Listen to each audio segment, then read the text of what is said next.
గత ప్రభుత్వాలు భూ నిర్వాసితులను పట్టించుకోలేదని, కానీ భూ నిర్వాసితుల సమస్యలు పరిష్కరించే విధంగా కాంగ్రెస్ ప్రభుత్వం కృషి చేస్తుందని ఎమ్మెల్యే రోహిత్ రావు అన్నారు. కలెక్టరేట్ కార్యాలయంలో నిర్వహించిన బైపాస్ భూ నిర్వాసితుల సమావేశంలో ఆయన మాట్లాడారు.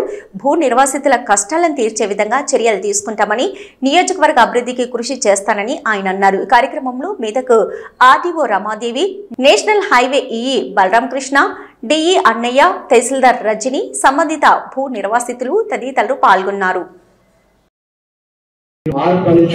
కనీసం ఇంతకుముందు ఈ విషయం పైన పిలిపించుకొని మాట్లాడిన దాఖలాలు లేవు.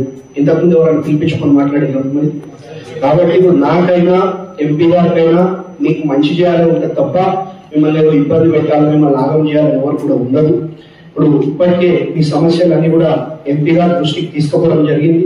ఎంపీ గారు కూడా కేంద్ర ప్రభుత్వ దృష్టికి కూడా తీసుకుపోవడం జరిగింది. మరి కేంద్ర ప్రభుత్వానికి సంబంధించిన విషయం కాబట్టి మరి ఇప్పుడు ఎంపీ గారు మీకు అన్ని కూడా స్పష్టంగా వివరిస్తారని చెప్పి మరి తెలియజేసుకుంటూ, మీ అన్ని కష్టాలు సమస్యలు తీర్చే విధంగా మరి నేను కానీ, ఎంపీ గారు కానీ, కలెక్టర్ గారు కానీ పూర్తి అధికారులు కూడా పనిచేస్తారని చెప్పి మీ అందరూ కూడా తెలియజేసుకుంటా ఉన్నాం.